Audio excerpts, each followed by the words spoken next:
107 West Prescott Avenue relating to the clearing and restoration of the site following demolition and removal of a principal structure. The subject property is legally described as the east 67.5 feet of Lot 1 and the east 67.5 feet of the north 50 feet of Lot 3 on Highland Avenue in the Prescott addition to the city of Salina, Saline County, Kansas. Staff report on that. John, please. Thank you, Mr. Chair, board members. What we have is a update on a compliance agreement that we first brought to you in July 29th of this year.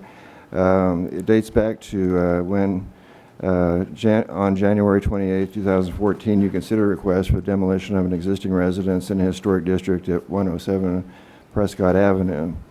The map up there shows the basic location of that and the underlying zoning around that particular structure. Most of the district is zoned R2. There is some R3 along Prescott. The bank, the Prescott building is C2, and it stands to the east of the property with the medical arts building to the north. When you held your hearing on January 28th, you did approve the demolition mainly because of the condition of the property.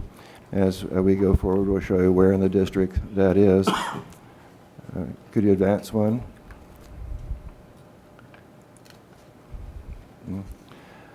This particular district was nominated and brought about in 1992. It contains roughly 87 properties.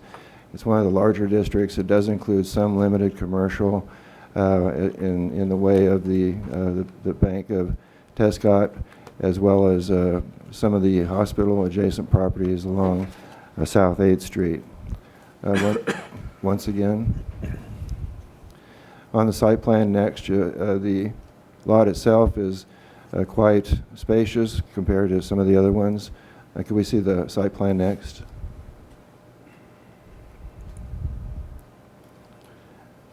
This shows that it's roughly 68 feet in width and 150 feet in depth. That's really a lot larger than any of the other Prescott properties there. It shows a basic neo-colonial home with a open wraparound front porch, as well as access to apartments that were along the east side of the building. I think the next slide will show some of the damage that took place to the building on November 7th, 2014. Some of you have been on the board at that time. Some of you just joined, but basically the fire originated on the portion of the front porch and fully engaged the building. When it did enter the building through some large picture windows, there was an open stairwell on the west side of the structure, and that funneled a lot of the heat and a fire up onto the second floor. So basically we had a home that was substantially damaged, and that was determined at our January 28th meeting by looking at the cost to rebuild on the property, and that far exceeded the worth of the home. So that demolition permit was issued on February 19th of 2014. Demolition commenced on April 20th and was substantially complete on April 31st. This shows some of the stonework that was existing out of the foundation and basement walls of the house after demolition. The contractor, Deal Enterprises, moved some of that back there in case there was someone who might speak up and find use for that stone. But what we did notice is that our building services could not release the demolition permit unless the lot had been fully cleared. So we worked with the property owner, and the Heritage Mission met on July 29th, 2015, and reviewed his proposals. By that point, he had cleared off the stonework and seeded the property. The two things that were contingent at the approval of the demolition was the removal of the property according to the building services standards, and that the lot be seeded and maintained as a grassy area until the property is redeveloped. This is the condition of the site on July 29th of this year.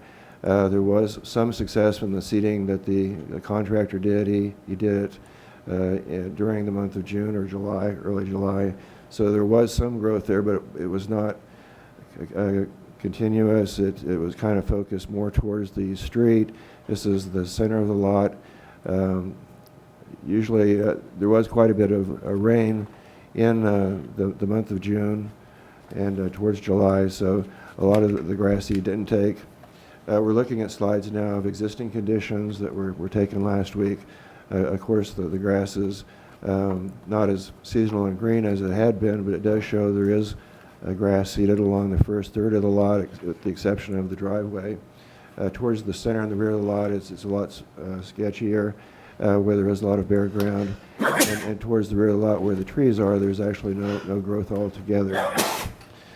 So we have brought this back before you because we had a compliance agreement drawn up and signed by Mr. Deal, stating that he would complete the establishment of grass on the exposed areas of the lot and remove the metal fence posts along the sidewalk. This one showing existing conditions shows that those metal posts have been removed. So he has completed the attempt to establish turf grass on the lot. The compliance agreement signed on July 29th allowed him some additional time to see if he could improve on the property. It doesn't appear that much grass has grown since the July season, mainly because of the dryness of the season. But in the compliance agreement, it did require that he successfully seed the grass, and this was intended to be brought back to you at your October meeting. That meeting could not be held, but we continue this until your November meeting to revisit this and provide you with this update. So we see that 2 of the requested work items have been completed. The salvaged limestone block has been removed. The steel fence posts along the sidewalk have been removed. There hasn't been additional seeding to our knowledge, and some germination of the grass is evident on that front 1/3. The grassy lot has been mowed and maintained on a regular basis through the summer months by the property owner. And since the July 29th meeting, neither the contractor or the property owner had contacted us to do an inspection of the site, so this was more or less an a la carte visit to the site to provide you with the existing conditions. Successful termination of turf grass is largely dependent on the weather, and when seeding and landscaping is unsuccessful due to the weather, on commercial properties there is a condition that allows for a cash guarantee or some sort of other guarantee that the landscaping will be taken care of on warmer and more successful months. In this case, what we've done is allowed the compliance agreement to remain informal. There wasn't really any cash guarantee. It was mainly voluntary, and we were following up on that. The role of the Heritage Mission today is review the current condition of the property and determine whether the conditions set out in the compliance agreement at the end of our report have been substantially completed, and whether it wishes to instruct staff to release the compliance agreement. So you do have 2 options that we're aware of today. If you find that the property owner and the contractor have done their best to try to succeed as far as grassing the lot, taking care of it, has been cleared and maintained through the summer, you could release the applicant with a compliance agreement and instruct administrative staff to follow up in that case. Or you could instruct staff to extend an existing compliance agreement to an agreed upon date, and to ensure that the required site improvements are completed, and at that time we would report back to you. As I say, the owner has agreed that no additional building permits will be issued for this development until the site improvements are complete. They are substantially complete. Your action today is whether you would like to release the compliance agreement and allow staff to follow up on the project, or if you'd like, the property owner is here to answer any questions you might have. Yes? Is there still water available on the property When through a metered service? When a home is demolished, the meter and the water line are capped, and the sewer line also, so there really isn't a way to put water on the lot, so there isn't really an existing spigot there to do watering. Right, so seeding is at the mercy of the rain that we didn't have this summer. It certainly is, yes. and that is evident. I have questions, Bill? Judy? I think it's going to be rather difficult without water to get any kind of vegetation established there that would be satisfactory. And another thing is our goal of our city is to go to Missouri-scape type plantings, which is Bermuda, buffalo, those type of grasses. Yeah. And Yes. these typically kind of happen naturally, and it takes them quite a while to fill in. Yeah. So my hope would be, personally, that gets developed sometime into something appropriate for the area. And then at that time, the seeding and all the landscaping would be more appropriately applied to the development, I think. You said that the owner was here today? Wha- Is Yes, there- Ms. Yeah, Zink is we'll here call for today. that in just a minute. Okay, I'm That's sorry. standard. Do you have any other questions for staff? Any other question for staff? Well, I'm coming to this late, of course, but I understand that the city doesn't want empty lots, and particularly in a historic district, but it seems like it's a Sisyphean, I can't even say that word, difficult task to try and backseed it without water. I mean, it looks like, at least from the sidewalk level, that it's seeded. What's I guess the rationale behind trying to seed the entire lot? It is somewhat difficult because there are some shade trees in the back. Right. As well as a lot of compaction due to the activity of the demolition. So Right. it doesn't really promote grass seeding. Right. And there again, you're also depending on salinous soil, which are Right. usually clay and hard to Yes. actually penetrate it initially. So it does take care and does take watering actually to be successful. And unfortunately, that wasn't available here. Well, I mean, I'm sorry, my other question was, what is the rationale behind trying to have it completely covered with? We have an erosion and sediment control ordinance within the city of Salina, and there's a requirement that you not have exposed bare dirt that's going to be subject to erosion. The other aspect of that is if you don't have grass established, then you're going to get weeds established instead, and then you run the risk of having either overgrown weeds or those weeds extending to neighboring properties. So it is pretty standard, even outside of a historic district, to require the demolition contractor to grade the lot back to a mowable, maintainable condition, and you will see that at the corner of Kerwin and South Ohio, where a home there was demolished. Okay. Thank you. The other question I have, and this is something the contractor would not want to do, but there is a concern on my part about all those vines growing up to that transformer plant set. That's risky, in my opinion. They're growing they're actually now getting up towards the transformers, and so if they're wet, that could be a problem. So who calls Westar and requests that be taken care of? Is that the owner's responsibility, city's responsibility, our responsibility? Who does that? It's not the city's direct responsibility, but we could certainly voluntarily do that and follow Yeah. through because we're an entity that does have some vested interest in the safety of the district itself. And the future power service for whoever's down. It would too. So I'd like to primarily see- be Westar's responsibility. Yeah, certainly they're going to be the ones that have to take it down safely, but somebody needs to notify them. They may not know it exists, so I just thought I'd mention that. So I'd like to add that to our notes that maybe if the city's willing to call Westar and get those vines peeled off of there if they can. Sure. We'll make certain staff will follow up. Okay. Any other questions from the committee? Representative, owner, I think you were the contractor, we just present. Yes, I'm Staten Deal with Deal Enterprise here in Salina, Kansas, and I was a contractor on this job for Mrs. Sink. So Tell us about the grass. That seems to be everything else has been done. I think the grass you is look the at question the mark. wheat and you can understand the grass. So it's been a tough year to get anything to go. We seeded it once, it flooded out and washed it all out, so we went in and seeded it again, and we've sprinkled it across there, but it's kind of been a challenge, and you kind of got to weigh your options of when's enough and when you're doing too much. So, because this deal, when I did it, we volunteered to do it to get things to finish up with the limestone and everything else. So that's kind of where we're at with it. What are the plans for the lot right now? I don't believe that there's any plans right now. There was a couple people that were interested doing some different things, but I don't think they were approved, so it's just kind of sitting in. Have you pursued getting some water from the next door neighbor? No, we didn't pursue that. Has there been any interest in perhaps turning it into a neighborhood garden? That, There again, I think you'd have to talk to the owner, but right.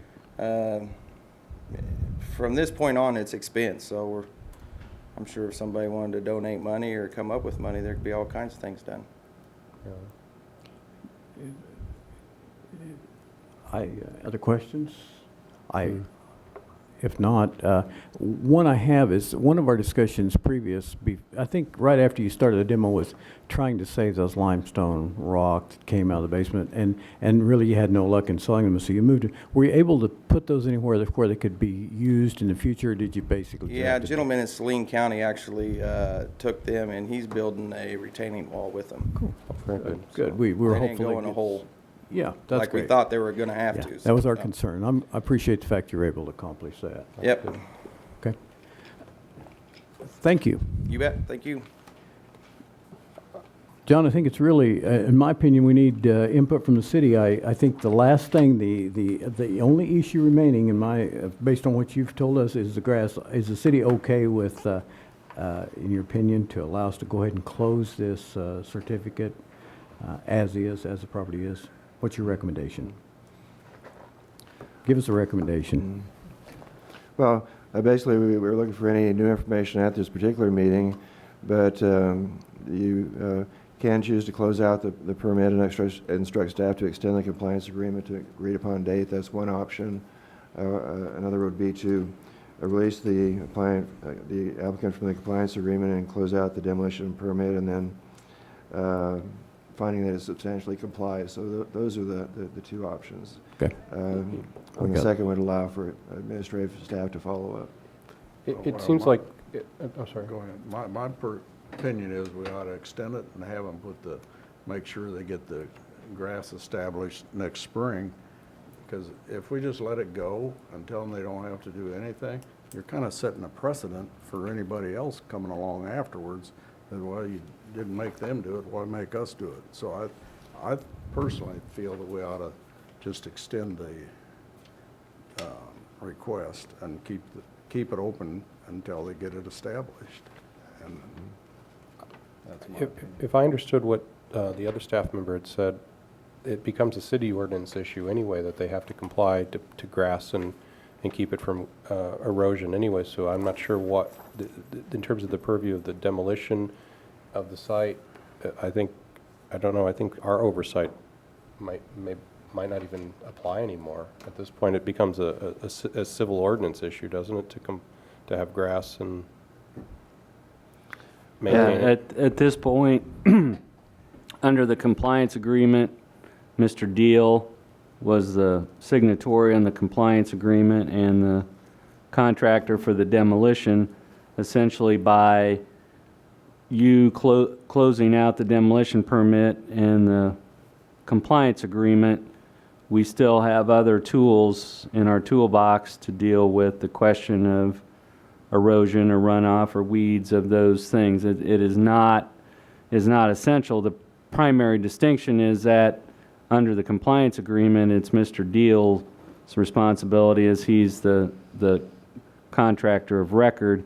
Once the project is closed out and the compliance agreement is done, then we would be working with whoever the owner of the property is to take those steps. So it's really, if the compliance agreement and the project is closed out, then we would be working with any issues with the property owner, and Mr. Deal is excused, and we would close out the permit and the agreement. If you extend the agreement, then you were extending Mr. Deal's responsibility.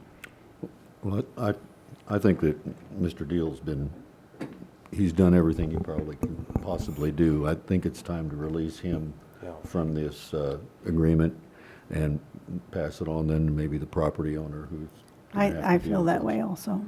this has been over a year, so it's time to let him off the hook, so to speak. Well, I'll Does, make, does the city have any recourse other than just if it gets weeds, then you can enforce it? No, we have, if it came to next spring and we were having erosion problems on the lot because it was not seeded to grass, then we would work with our engineering department. That would be a violation of the erosion and sediment control ordinance. They've got to take measures. If you have a lot that doesn't have grass on it, then you've got to put up different erosion control measures, as you see if you drive around town where people are constructing new houses and things like that. They have to put up measures on the lot that doesn't have vegetation on them to keep the sediment out of the storm sewer system. So it would be addressed in that manner if it was simply a bare lot with no vegetation. And then we have a tall weeds and grass ordinance. If it became infested with weeds with no grass, then we would deal with it from that side. what's Well, I the, don't think the issue is water erosion as much as dust, yeah. you know, coming off of bare property. And where this is, it probably didn't get a whole lot of wind, didn't like it out in the, you know, it's- we've got to make a decision. I'll Everything's make- done except for the grass, and it's somewhat done, and we need a motion to move this forward. I'd make a motion to release Mr. Deal from the agreement. Okay, motion been made per application CA 14-2B that we release the contractor's responsibility for the property. Do I have a second? I'll second it. Second by Bill. Motion and second to release the compliance agreement on application CA 14-2B. All those in favor say aye. Aye. Opposed? Motion passes unanimously. With that being said, this is one of my privileges, I guess, of being on here a long time. I happened to attend a session once, and they talked about historical districts, and they said that, and I thought, when the lady was presenting, she said, one of the things that's difficult in a historical district is a bare lot. And when I first heard that, my thought coming from farm country is a bare lot is not all bad. But if you look at that, in town in a historical district, I think a bare lot is a problem. And I hope there's some development goes in there in the near future that will infill that and make it appropriately designed to match the area as well. So I hope that happens with something in the near future, and then the landscape can all become part of that. So anyway, motion passed. You can release the compliance agreement. Thanks for the work you did on it. And thanks for saving the stone. Thank you. Item 3, better put on my glasses. Review of request by the Jewish American Society for Historical Preservation to the Heritage Commission and the City of Salina to support the establishment of a vertical interpretive historical marker to honor August Bondy, a prominent figure in early Kansas history and the Saline community. John, staff report. Thank you, Mr. Chair. We bring this item to you because this is a second contact by Mr. Jerry Klinger, who's the president for the Jewish American Society for Historic Preservation. He contacted us roughly 2 years ago and gave us this proposal. At that time, he wasn't ready to proceed, but we did welcome his second contact when he got back a hold of us and requested to establish a historic marker for a significant figure in early Salina history as well as early Kansas history. And this particular individual, Mr. Bondy, served many positions, responsibility in Salina. Before coming here, he also was an abolitionist, a Confederate of John Brown, and rode with him on the occasions where they did have battles or disagreements with the border ruffians coming in from Missouri at that time.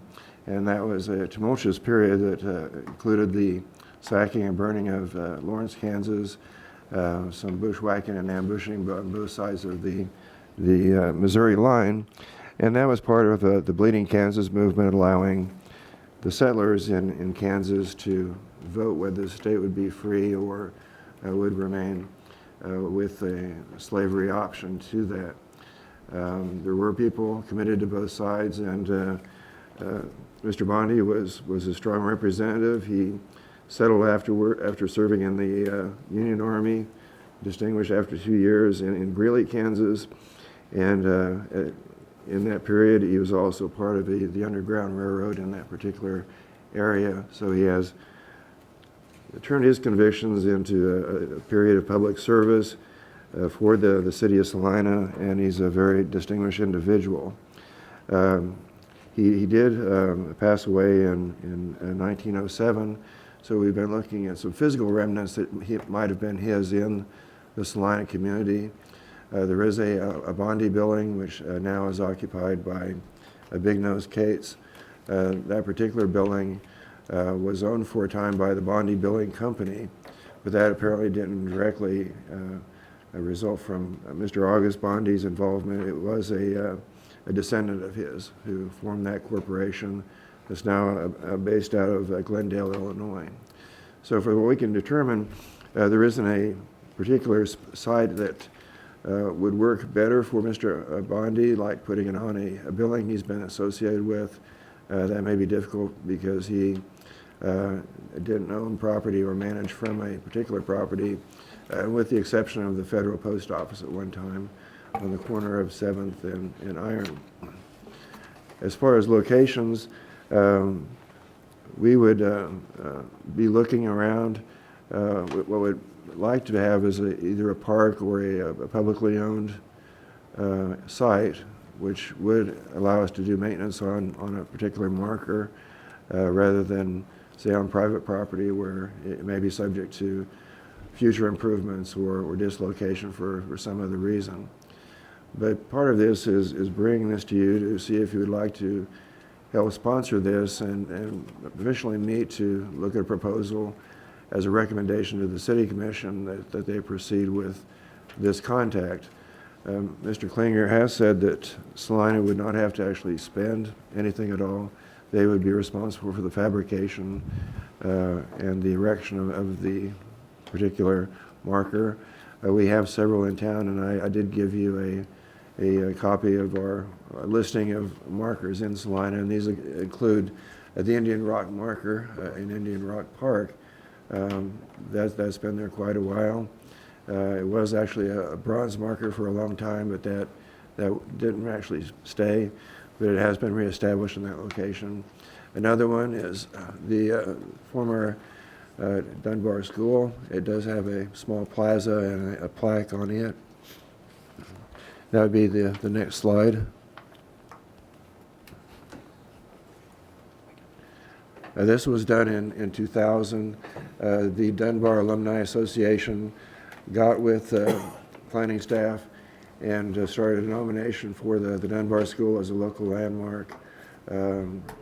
As part of that, the city did allow the property owner, St. Francis Boys Homes, to place a small park in the corner of that lot with a bronze plaque commemorating the segregated school that was in this location, and that's been maintained in that particular area. Some of the street trees today are absent. This is an earlier photograph, but that's been maintained. Our next slide would be, I think, Founders Park. There was a plaque and a artifact place on display there as being one of the early parts of where settlement in Salina began. Opposite this there is another marker for the first Reef Ferry in Salina. So I've given you those as examples. What I have included are just some sample markers that Mr. Klinger has cited, and these would be something as a suggestion on how to do it, though it wouldn't primarily have to be this particular fixture. It could be something else if the city of Salina desired to have a different look to it, or the place that it was being located did actually make a difference in the configuration of the plaque. So at this point, we are just bringing this to you for information's sake to see if the board would be in favor of us developing a formal staff report on placing recommendation to the City Commission. I know that Mr. Klinger's also been in contact with our Smoky Hill Museum staff, and I'm certain they would want to participate in some way. Thank you. Questions? Yes. Do we have, what was Mr. Bondi's address in town? Where did he live? That's something the staff hasn't actually identified yet. It was in the 300 block. I doubt if it's still standing. It was a small, I've seen a picture of it, but I don't think it's still standing. Do you know where it was?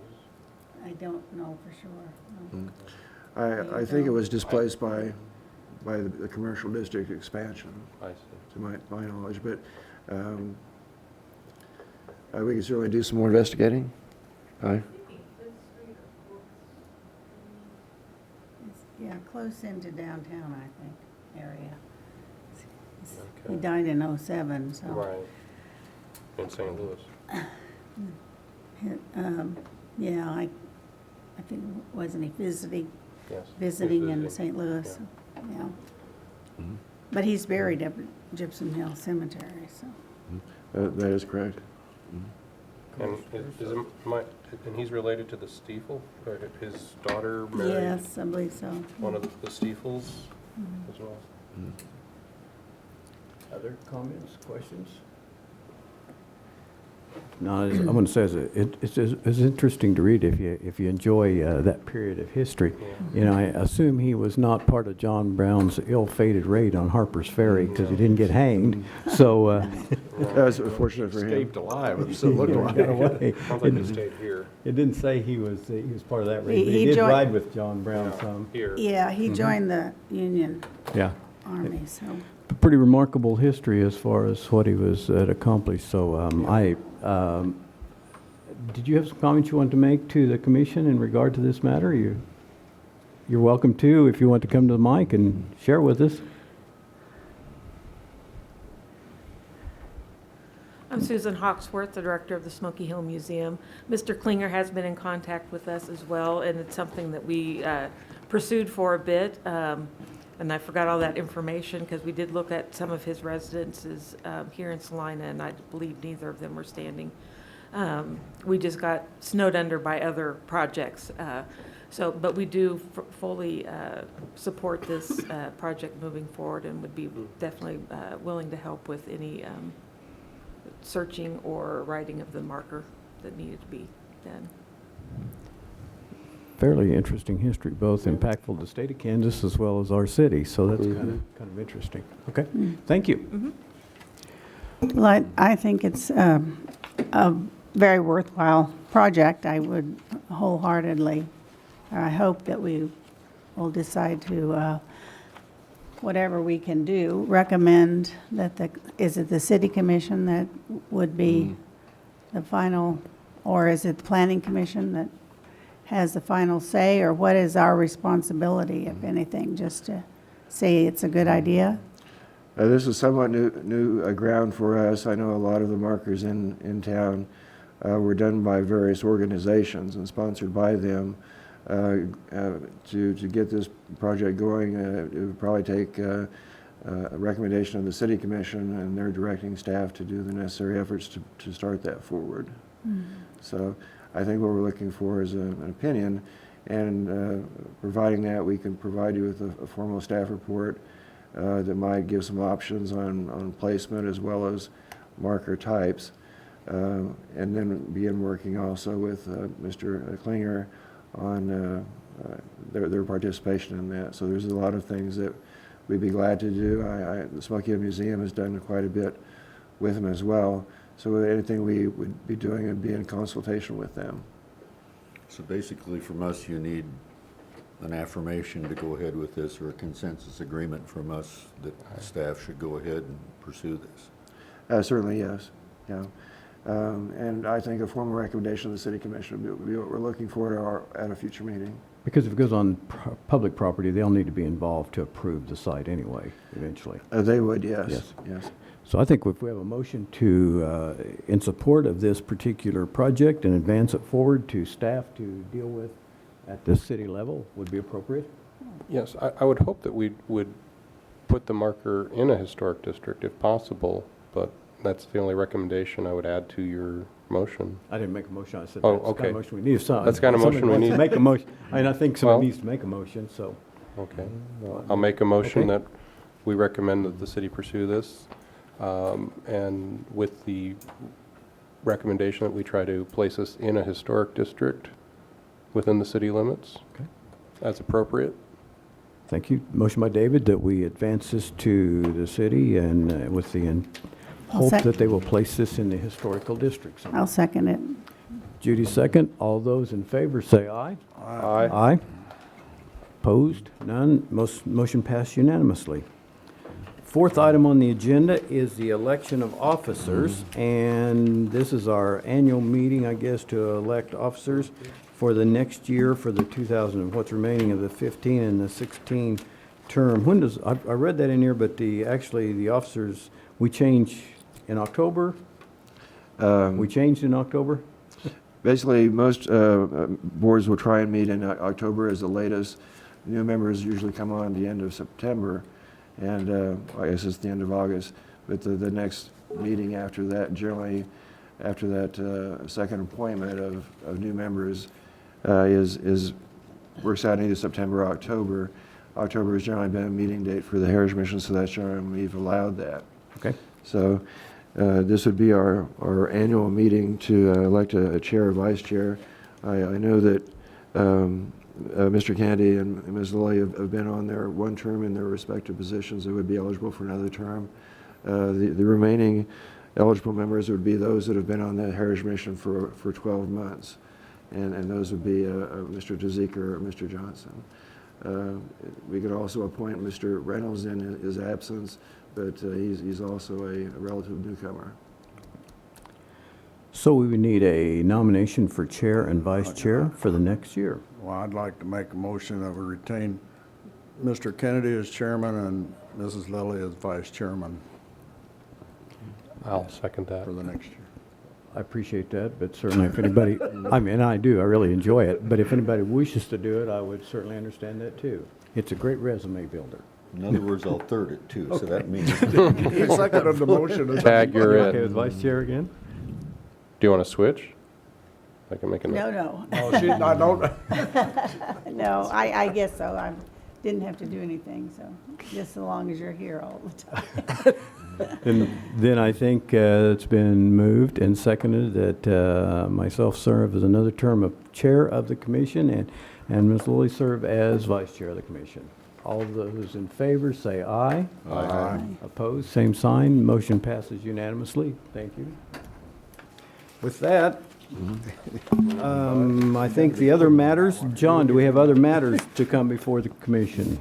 That takes care of what we have for you today.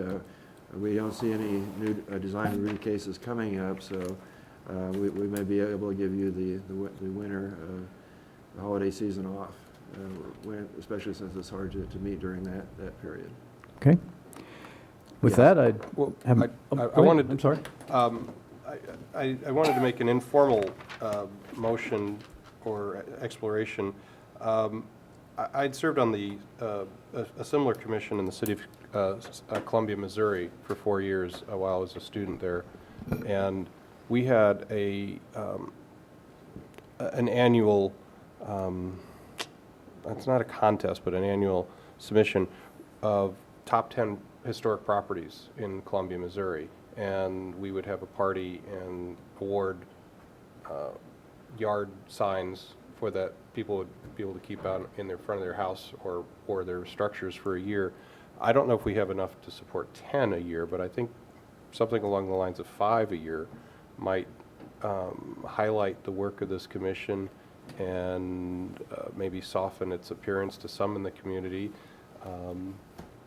and make some, and notice people who are doing restoration work and renovation work on historic homes, because that's what we were honoring, was the work of restoring or highlight properties that needed to be saved, maybe give the owners a little bit of a nudge. It was a voluntary thing. The homeowners were approached by members of the commission and said, would you like to be nominated for this? And then we would look at different properties and look at their histories and make. So this would be properties that have already received designation?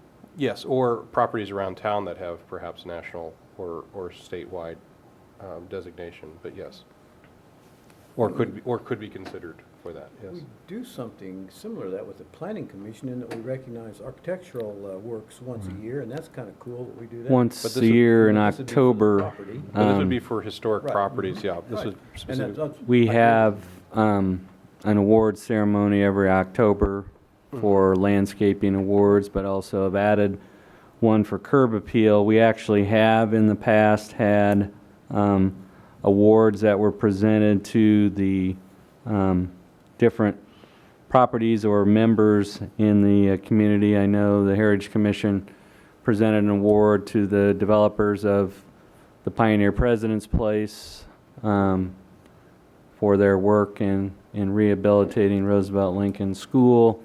The city of Salina actually received an award for the renovations they did over at the historic water treatment plant building on Fifth and South Street, which was sitting vacant and was renovated into new offices. So it hasn't been a consistent effort every year, but certainly if you wanted to program that in to have some sort of annual recognition or awards meeting, what that requires is just for Heritage Commissioners to be alert to what they are seeing happening in the different historic districts and all, and bringing that to staff's attention, that something you see is worthy of recognition, because the idea is to recognize and reinforce the good things that are happening out there. Right. And that's, a cool idea. and I think if we did something like that, I can think of one property in general that might be worthy is for lack of a better term, I can't think of the widow's name, but the Errol Flynn, the house that Errol Flynn slept in. I can't think of the original.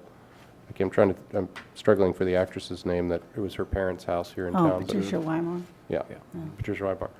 That house is currently undergoing major work, required foundation work, complete structural overhaul. So it remains to be seen how it's going to look in the end, but I'm sure is that in the district or is that not in the district? To my knowledge, it may be outside the historic districts. Right. But it's still a historic property, a vintage property that needed to be saved rather than razed. My question is, how do you award these? I mean, physically, how do you, and when do you award these? At some meeting? Or what? I mean, you spoke of a party. Well, we had, yeah, well, in Columbia, it was, I believe it was like once a year at 7 o'clock. It was outside of the normal hours of the Heritage Commission meeting there.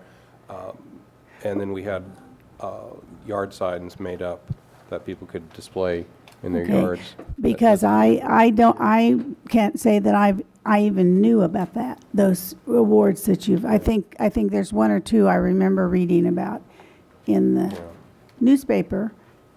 But unless it's publicized and, I mean, there's the reason we're doing it is to make us well known, so. Well, we'd have to, well, we would be approaching the homeowners or the property Right. owners. Yes, And well- then I pretty sure we could generate the press with radio, Well, newspaper in town and I think the first year would be kind of small, but the next year might generate some more interest in it. I guess I'm just saying this will take some Yeah. planning. Oh, yes. It will. We've held those generally in May. We've had award ceremonies where we present awards during May because that's Preservation Month through the National Trust. And we have, remember quite a few of those particular ceremonies when there were exemplary works, such as doing of the Flinders Lee House, certainly some of the other rehabilitations in Salina, especially some of the schools that went under those. They don't actually have to be designated historic properties to participate in that if it's a older property that has been maintained or rehabilitated, restored. Yeah. We've think allowed that'd those as be a good well. So The first part is identifying those and seeing if we have enough to get critical mass to get going. So we might want to do that as early as January of next year instead of waiting till the April meeting where there isn't sufficient time.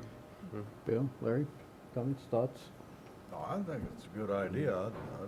I'd certainly support something like that. Bill? No, I own one of those buildings, so, Hmm? yeah. Yeah. I would offer this suggestion. I know what we do at the planning commission is fairly impressive. It may not make the paper, but it does make TV if you watch that. And this I is- don't, And so. a lot don't, but it does make, and the And planning staff do a nice job It's pretty of well putting some. attended as well. Right, and the people show up here and they give them a plaque, and you could do something bigger to put in the front yard.